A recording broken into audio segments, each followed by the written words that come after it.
ಏನೋ ಒಂದು ಮಾಡ್ತಾ ಇದ್ದಾಳೆ.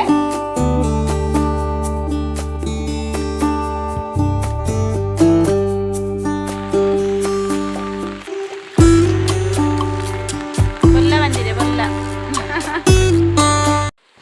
ಹಾಯ್ ಫ್ರೆಂಡ್ಸ್, ಗುಡ್ ಮಾರ್ನಿಂಗ್, ಎಲ್ಲಿಗೂ ನಮಸ್ಕಾರ. ನಾನು ನಿಮ್ಮ ಪ್ರೀತಿ Asha. Welcome to my YouTube channel.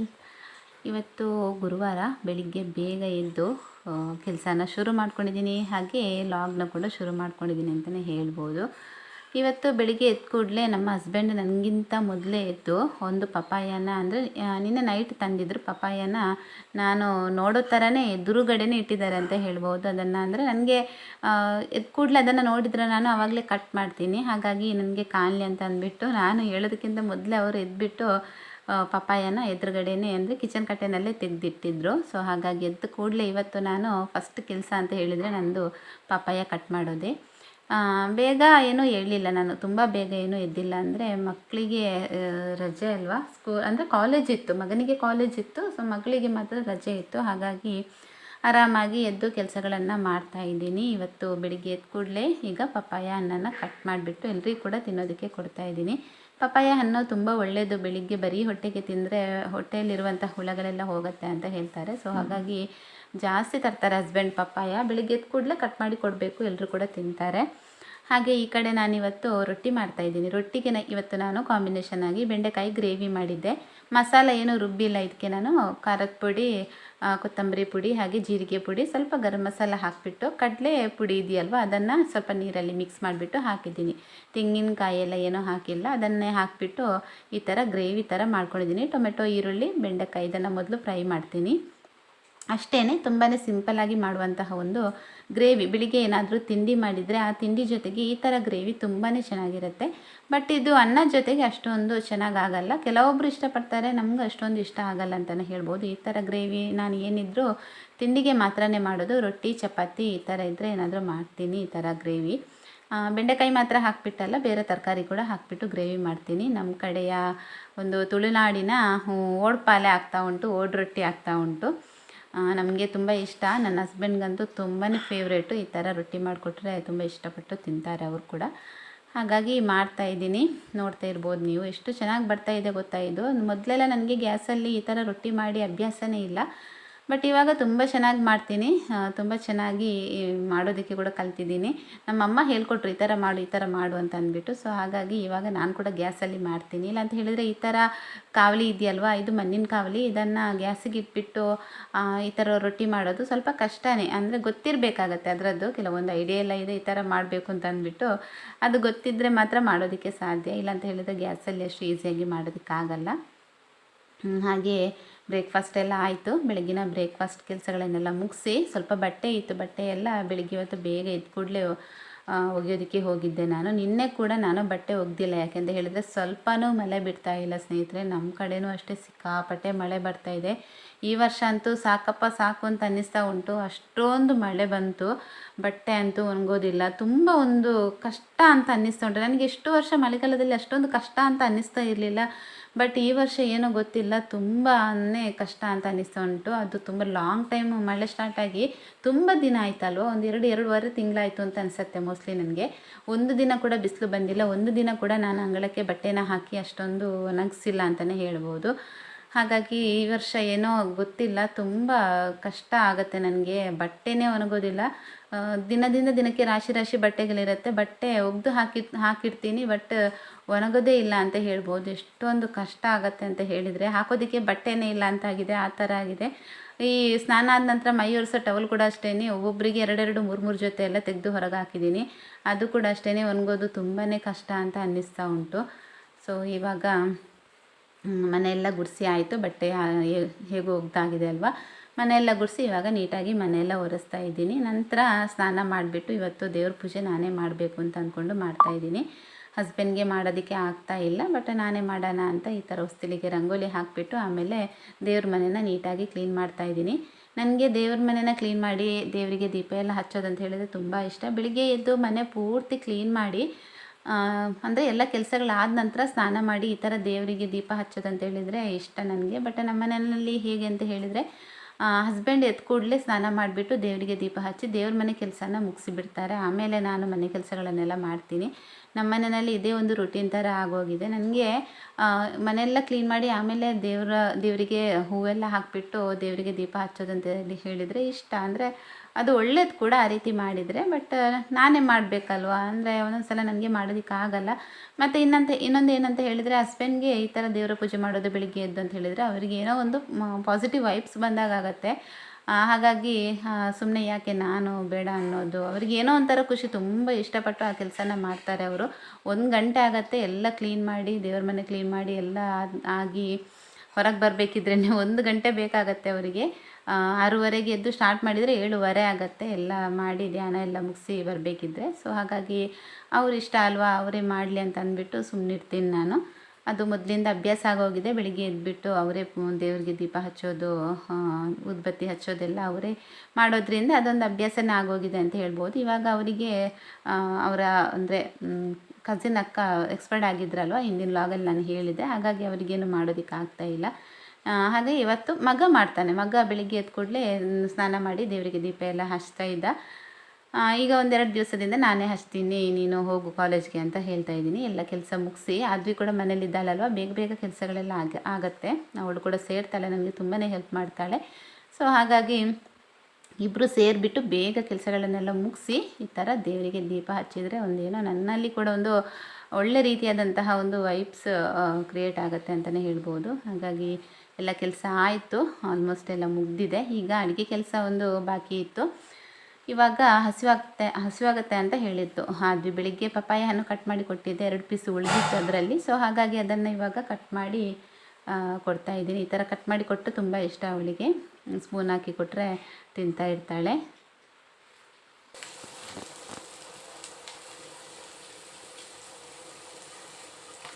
ಏನೋ ಒಂದು ಮಧ್ಯಾಹ್ನಕ್ಕೆ ಏನೋ ಒಂದು ಮಾಡ್ತಾ ಇದ್ದಾಳೆ. ಅದು ಏನಂತೇಳಿ ನನಗೆ ಗೊತ್ತಿಲ್ಲ ನಿಜವಾಗ್ಲೂ. ಏನೋ ಒಂದು ಮಾಡ್ತಾ ಇದ್ದಾಳೆ. ಎಗ್ ಹಾಕಿದ್ದಾಳೆ, ಈರುಳ್ಳಿ ಹಾಕಿದ್ದಾಳೆ. ಏನೆಲ್ಲ ಹಾಕಿದ್ದಿ ಹೇಳು? ಚಿಲ್ಲಿ ಪೌಡರ್, ಉಪ್ಪು, ಗರಂ ಮಸಾಲ ಮತ್ತು ಪೆಪ್ಪರ್ ಅಷ್ಟಕ್ಕೆ ಸ್ವಲ್ಪ ನೀರು ಹಾಕಿ ಮಿಕ್ಸ್ ಮಾಡಬೇಕು. ಮಿಕ್ಸ್ ಮಾಡಿ ಇದಕ್ಕೆ ಸ್ಪೈಸಸ್ಗೆ ಸ್ವಲ್ಪ ನೀರು ಹಾಕಿ ಮಿಕ್ಸ್ ಮಾಡ್ಕೋಬೇಕು. ಉಪ್ಪು ಅದಕ್ಕೆ ಹಾಕೋಬೇಕು. ನಂತರ ಇಲ್ಲಿ ಎಗ್ನ ಬಾಯ್ಲ್ ಮಾಡಿ ಸ್ವಲ್ಪ ಎಣ್ಣೆ ಹಾಕಿ ಅದ್ರ ಜೊತೆಗೆ ಸ್ವಲ್ಪ ಎಗ್ನ ಫ್ರೈ ಮಾಡಿಬಿಟ್ಟು ಆಮೇಲೆ ಈರುಳ್ಳಿ ಹಾಕಿದ್ದಾಳೆ ಅದಕ್ಕೆ. ಅಷ್ಟೇ ಮಿಕ್ಸ್ ಮಾಡೋದು ಅಷ್ಟೇ. ಮಿಕ್ಸ್ ಮಾಡೋದು ಯಾವ ಥರ? ಈ ಥರ ಮಿಕ್ಸ್ ಮಾಡೋದು.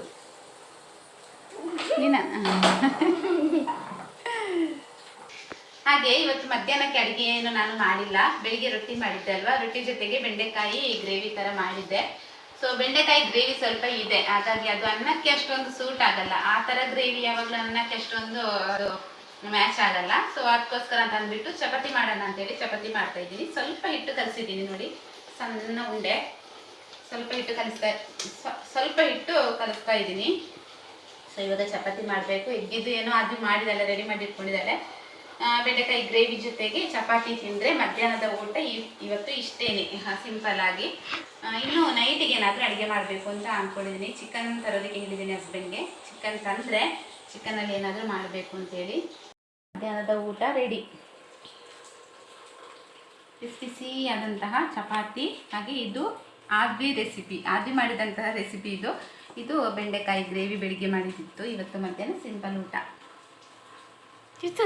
ಉಪ್ಪು ಸಹ ನೋಡಲಿಲ್ಲ, ಉಪ್ಪು ಯಾವ ರೀತಿ ಹಾಕಿದಾಳೆ ಅನ್ನೋದು ಕೂಡ ಗೊತ್ತಿಲ್ಲ. ಇದಕ್ಕೆ ಒಂದ್ಸಲ ಟೇಸ್ಟ್ ಮಾಡ್ತೀನಿ ನಾನು. ಉಪ್ಪು ಎಷ್ಟು ಹಾಕಿದಾಳೆ ನಾನು ನೋಡಿಲ್ಲ. ಏನು ಅಂದರೆ ಸ್ಪೈಸಸ್ ಎಲ್ಲ ಹಾಕಿದಾಳೆ, ಅದು ಯಾವುದು ಹಾಕಬೇಕಿದ್ರು ಕೂಡ ನಾನು ನೋಡಿಲ್ಲ. ಉಪ್ಪು ಹೇಗಾಗಿದೆ ಅಂತ ಗೊತ್ತಿಲ್ಲ.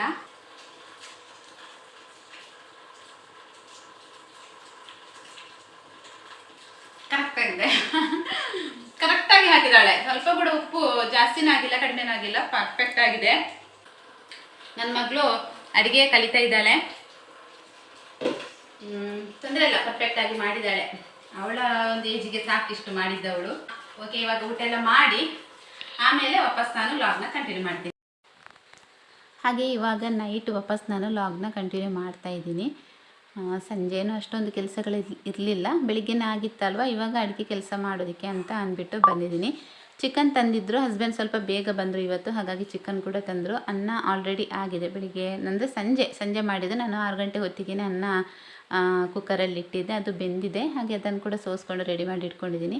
ನನಗೆ ರಾತ್ರಿ ಈ ಥರ ಬಿಸಿ ಬಿಸಿಯಾಗಿ ಅಡುಗೆ ಮಾಡಿ ಊಟ ಮಾಡೋದಂತ ಹೇಳಿದರೆ ತುಂಬ ಇಷ್ಟ. ಅಂದರೆ ಇವಾಗ ಮಳೆಗಾಲ ಬೇರೆ ಅಲ್ವಾ, ಮಧ್ಯಾಹ್ನ ಮಾಡಿಟ್ಟ ಅಡುಗೆ ರಾತ್ರಿಗೆ ತುಂಬಾ ಚೆನ್ನಾಗಾಗೋಗುತ್ತೆ. ಪದಾರ್ಥ ಏನಾದರೂ ಮಾಡಿದರೆ ಅದನ್ನು ಬಿಸಿ ಮಾಡ್ಕೋಬೋದು, ಸಾರು ಸಾಂಬಾರು ಪಲ್ಯ ಈ ಥರ ಏನು ಮಾಡಿದರೂ ಕೂಡ ಬಿಸಿ ಮಾಡ್ಬೋದು. ಆದರೆ ಅನ್ನ ಕುಚ್ಚಲಕ್ಕಿ ಅನ್ನನ ಒಂದು ಸಲ ಸೋಸ್ಕೊಂಡ್ರೆ ಆಮೇಲೆ ವಾಪಸ್ಸು ಸೋಸಿದರೆ ಅದರ ಸತ್ವ ಎಲ್ಲ ಹೋಗುತ್ತೆ, ಬಿಸಿ ಮಾಡೋದಕ್ಕಾಗಲ್ಲ. ಸೊ ಹಾಗಾಗಿ ಸಂಜೆನೇ ಮಾಡ್ತಾಯಿದ್ದೆ, ಮಧ್ಯಾಹ್ನ ಚಪಾತಿ ಮಾಡಿದ್ದೆ ಅಲ್ವಾ. ಇವತ್ತು ಚಿಕನ್ ಪುಳಿ ಮುಂಚಿ ಮಾಡ್ತಾಯಿದ್ದೀನಿ ನಮ್ಮ ಸ್ಟೈಲಲ್ಲಿ, ನಮ್ಮ ಊರಿನ ಒಂದು ರೆಸಿಪಿ ಅಂತ ಹೇಳ್ಬೋದು ಇದನ್ನು. ನಮ್ಮ ಕಡೆ ಈ ಥರ ಜಾಸ್ತಿ ಮಾಡ್ತೀವಿ ನಾವು, ಚಿಕನ್ ಪುಳಿ ಮುಂಚಿನೇ ಜಾಸ್ತಿ ಮಸಾಲೆ ಎಲ್ಲ ರುಬ್ಬಿ ಹಾಕಿ ಮಾಡ್ತೀನಿ. ರೆಸಿಪಿ ಏನು ಶೇರ್ ಮಾಡಿಲ್ಲ ನಾನು, ಅಂದರೆ ಸಿಂಪಲ್ಲಾಗಿ ಮಾಡೋದಲ್ವ, ಎಲ್ರಿಗೂ ಗೊತ್ತಿರತ್ತೆ ಅಂತ ಅಂದ್ಕೋತೀನಿ. ಹಾಗೆ ರೆಸಿಪಿಯನ್ನು ಶೇರ್ ಮಾಡಿಲ್ಲ ನಾನು. ಅಂದರೆ ಚಿಕನ್ ಬೇಯೋದಕ್ಕೆ ಇರ್ತೀನಲ್ವ, ಈರುಳ್ಳಿ ಹಾಗೆ ಕರಿಬೇವು ಸೊಪ್ಪು ಹಾಕಿ ಸ್ವಲ್ಪ ಅರಿಶಿನ ಉಪ್ಪು ಹಾಕಿಬಿಟ್ಟು ಚಿಕನ್ ಬೇಯೋದಕ್ಕೆ ಇರ್ತೀನಿ.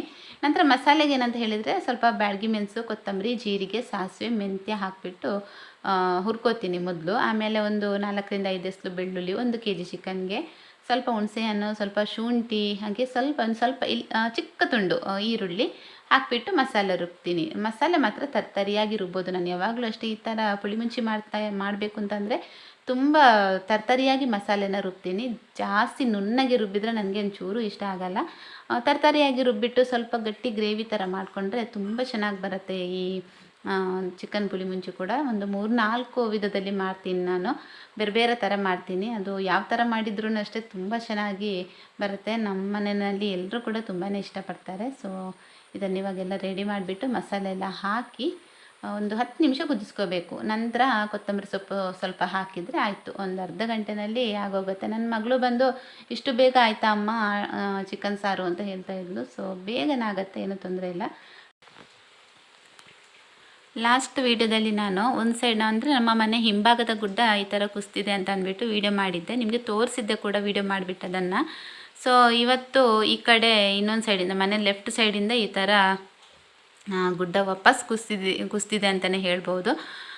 ದೊಡ್ಡ ಅಂದರೆ ತುಂಬ ಎತ್ತರವಾದಂತಹ ಗುಡ್ಡ ಏನಲ್ಲ, ಮನೆಯ ಮೇಲ್ಗಡೆ ಬೀಳುವಂತಹ ಒಂದು ಗುಡ್ಡ ಏನಲ್ಲ, ಅದು ಸ್ವಲ್ಪ ಚಿಕ್ಕದಾದಂತಹ ಗುಡ್ಡ ಅಂತಲೇ ಹೇಳ್ಬೋದು. ಸಣ್ಣ ಮಟ್ಟಿನಲ್ಲಿ ಕುಸ್ತಿದೆ. ಆದರೂ ಕೂಡ ಈ ಥರ ಮಣ್ಣೆಲ್ಲ ಬಿದ್ದರೆ ತುಂಬಾ ಕಿರಿಕಿರಿ ಅಂತ ಅನಿಸುತ್ತೆ, ತುಂಬಾ ಟೆನ್ಷನ್ ಆಗೋಗುತ್ತೆ. ಈ ಥರ ಮನೆ ಸುತ್ತಮುತ್ತ ಈ ಥರ ಗುಡ್ಡ ಎಲ್ಲ ಇರಲೇಬಾರ್ದಪ್ಪ ಅಂತ ಅನಿಸುತ್ತೆ ಕೂಡ. ಮಳೆಗಾಲದಲ್ಲಿ ಇದೊಂದು ತುಂಬ ಒಂದು ಆತಂಕ ಅಂತ ಹೇಳ್ಬೋದು. ನಮಗೆ ಆಗಬಾರದಂತಹ ಅನಾಹುತನೇ ಆಗೋಗುತ್ತೆ ಜೋರು ಮಳೆ ಎಲ್ಲ ಬಂದರೆ. ಈ ವರ್ಷದ ಮಳೆ ಅಂತೂ ಹೇಳೋದೇ ಬೇಡ, ಏನೆಲ್ಲ ಅನಾಹುತಗಳಾಗ್ತಿವೆ, ಎಷ್ಟೊಂದು ಜೀವಗಳು ಹೋಗ್ತಾಯಿವೆ. ಇನ್ನು ಮುಂದಿನ ಜೀವನ ಹೇಗಪ್ಪ ಅಂತ ಅನಿಸುತ್ತೆ ಒಂದೊಂದು ಸಲ ಯೋಚನೆ ಮಾಡಬೇಕಿದ್ರೆ. ನಮ್ಮದು ಇಷ್ಟಾದರೂ ಹೋಯಿತು, ಇನ್ನು ನಮ್ಮ ಮಕ್ಕಳ ಒಂದು ಜೀವನ ಯಾವ ಥರ ಇರ್ಬೋದು, ಹೇಗಿರುತ್ತೆ. ಈ ಥರ ಪ್ರತಿ ವರ್ಷ ಅಂದರೆ ಮಳೆ ಎಲ್ಲ ಜಾಸ್ತಿ ಬಂದು ಈ ಥರ ಅನಾಹುತಗಳೆಲ್ಲ ಆಗ್ತಾಯಿದ್ರೆ ಇನ್ನೂ ಏನು ಕತೆ ಅಂತ ಅನಿಸುತ್ತೆ. ತುಂಬ ಒಂದು ಸಲ ಟೆನ್ಷನ್ ಕೂಡ ಆಗುತ್ತೆ. ವಯನಾಡಿನ ಸ್ಟೋರಿ ಕೇಳಿಯೇ ನೋಡಿನೇ ಅದೇ ಯಾವುದು ಬೇಡ ಅಂತ ಅನ್ನಿಸ್ತಾ ಉಂಟು ಜೀವನದಲ್ಲಿ. ಅಷ್ಟು ಮನಸ್ಸಿಗೆ ಬೇಜಾರಾಗ್ತಾ ಇತ್ತು. ಒಂದೊಂದು ಕುಟುಂಬ ಇದ್ದರೆ ಎಲ್ಲನೂ ಕೂಡ ಕೊಚ್ಚಿ ಹೋಗಿದೆ ಅಲ್ವಾ, ಎಲ್ಲರೂ ಕೂಡ ಕೊಚ್ಚಿ ಹೋಗಿದ್ದಾರೆ. ಯಾವ ಆಸ್ತಿ ಬದುಕು ಮಾಡ್ತೀವಿ ನಾವು, ಹಣ ಕೂಡಿಡ್ತೀವಿ, ಅದು ಬೇಕು ಇದು ಬೇಕು ಜಾಗ ಬೇಕು, ಯಾರಿಗೂ ಕೊಡಲ್ಲ ಅಂತ ಅಂದ್ಬಿಟ್ಟು ಯಾಕೆ ಅಲ್ವಾ ಸುಮ್ಮನೆ. ಅಂದರೆ ಮನುಷ್ಯ ಸರಿಯಾಗಿ ಯೋಚನೆ ಅಂದರೆ ಸರಿಯಾದ ರೀತಿಯಲ್ಲಿ ಯೋಚನೆ ಮಾಡಿದರೆ ಯಾವುದೂ ಇಲ್ಲ. ಮನುಷ್ಯನಿಗೆ ನನ್ನದು ಅಂತ ಹೇಳೋದಕ್ಕೆ ಏನೂ ಇಲ್ಲ, ಎಲ್ಲ ದೇವರದ್ದಂತಲೇ ಹೇಳ್ಬೋದು. ಸೊ ಹಾಗಾಗಿ ಈ ಥರ ಗುಡ್ಡ ಕೂಡ ಕುಸ್ತಿದೆ ಅಂತಲೇ ಹೇಳ್ಬೋದು. 2 ಕಡೆಯಲ್ಲಿ ಕುಸ್ತಿದೆ. ಇನ್ನು ಬೇಸಿಗೆ ಕಾಲದಲ್ಲಿ ಆ ಮಣ್ಣನ್ನೆಲ್ಲ ತೆಗೆದು ಕ್ಲೀನ್ ಮಾಡಬೇಕು. ನಮ್ಮ ನದಿಯಿಂದ ನೀರು ಕೂಡ ಜಾಸ್ತಿಯಾಗಿ ಇವತ್ತೆಲ್ಲ ನಮ್ಮ ಗದ್ದೆಗಳಿಗೆ ಬಂದಿತ್ತು. ಹಾಗಾಗಿ ನೋಡೋಣ ಅಂತ ಅಂದ್ಬಿಟ್ಟು ಹೋಗ್ತಾ ಇದ್ದೀವಿ. ವೈಶಾಲಿ ಸಂಜೆ ಮನೆಗೆ ಬಂದು, ಸೊ ಅವಳು ಹೇಳಿದ್ಲು ಹೋಗಿ ನೋಡಿ ಬರೋಣ ಅಂತ ಹೇಳಿದ್ಲು. ಬೆಳಿಗ್ಗೆ ಜಾಸ್ತಿ ಇತ್ತು, ಸಂಜೆ ನಾವು ಹೋಗ್ತಾ ಇರಬೇಕಿದ್ರೆ ಅಷ್ಟೊಂದೇನೂ ಇರಲಿಲ್ಲ, ನೀರೆಲ್ಲ ಸ್ವಲ್ಪ ಕಡಿಮೆ ಆಗಿತ್ತು. ಬೆಳಿಗ್ಗೆ ತುಂಬ ಜಾಸ್ತಿ ಇತ್ತು ಅಂತ ಹೇಳ್ತಾ ಇದ್ರು ಅಕ್ಕನವರು. ಕೆಸರು ಇರುತ್ತಲ್ವ ಗದ್ದೆನಲ್ಲಿ, ಈ ಥರ ಕೆಸರು ನೋಡಿ ಎಲ್ಲಿ ಕಾಲಿಟ್ಟರು ಕೂಡ ಕಾಲೇ ಮಣ್ಣಿನೊಳಗಡೆ ಕೂತ್ಕೊಳ್ಳುತ್ತೆ. ಇವಳ ವಯಸ್ಸಲ್ಲಿ ಚಪ್ಪಲಿ ಕಂಪ್ಲೀಟಾಗಿ ಒಳಗೋಗಿತ್ತು, ಅವಳು ಕಾಲಿಟ್ಟ ರಬ್ಸಕ್ಕೆ ಗದ್ದೆಗೆ ಕಾಲಿಟ್ಲು ಡೈರೆಕ್ಟಾಗಿ, ಅದು ಒಳಗೋಗಿತ್ತು. ನಮಗೆ ಗೊತ್ತಿರಲ್ಲ ಇಷ್ಟು ಸ್ಮೂತ್ ಇರುತ್ತೆ ಮಣ್ಣು ಅಂತ ಅಂದ್ಬಿಟ್ಟು ಹೋಗಿ ಅಂದರೆ ನಮ್ಮ ಮನೆಯಲ್ಲಿ ಹೇಗೆ ನಡಿತೀವೋ ನಾವು ಅದೇ ರೀತಿ ನಡಿತೀವಿ. ಬಟ್ ಈ ಥರ ಎಲ್ಲ ಆಗತ್ತೆ. ತುಂಬ ಅಂದರೆ ತುಂಬಾ ನಕ್ಕು ಸಾಕಾಯಿತು ಅಂತ ಹೇಳ್ಬೋದು. ಚಪ್ಪಲಿ ಒಳಗೋಗಿ ಚಪ್ಪಲಿ ಕಟ್ಟಾಯಿತು ಅಂತ ಅಂದ್ಕೊಂಡೆ ನಾನು, ಏನೂ ಆಗಿಲ್ಲ. ಇವಾಗ ನಿಮಗೆ ತೋರಿಸ್ತಾ ಇದ್ದೀನಲ್ವ, ಇದು ನಮ್ಮ ಗದ್ದೆ ಅಂತ ಹೇಳ್ಬೋದು. ತುಂಬ ದೊಡ್ಡ ಜಾಗದಲ್ಲಿದೆ, ಎಷ್ಟೊಂದು ಎಕರೆಗಳಿವೆ. ಇದೆಲ್ಲ ಕಂಪ್ಲೀಟಾಗಿ ಕವರ್ ಆಗಿತ್ತಂತೆ ಬೆಳಿಗ್ಗೆ ಟೈಮ್ಗೆ.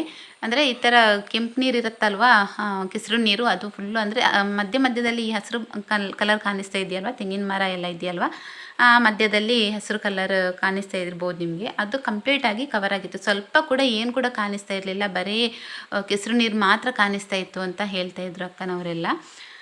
ಇವಾಗ ಸಂಜೆ ಸ್ವಲ್ಪ ಮಳೆ ಕೂಡ ಕಡಿಮೆ ಆಗಿದೆ, ಹಾಗೆ ನೀರು ಕೂಡ ಕಡಿಮೆ ಆಯಿತು ಅಂತ ಹೇಳ್ತಾಯಿದ್ರು. ಹತ್ತಿರ ಅಂದರೆ ಗದ್ದೆ ಹತ್ತಿರ ಮನೆಯೆಲ್ಲ ಇದೆ ನಮ್ಮದು. ಅಷ್ಟೊಂದು ಇಲ್ಲಿ ತನಕ ಅಷ್ಟೊಂದು ದೊಡ್ಡ ಮಟ್ಟದಂತಹ ಅಪಾಯ ಏನೂ ಆಗಿಲ್ಲ.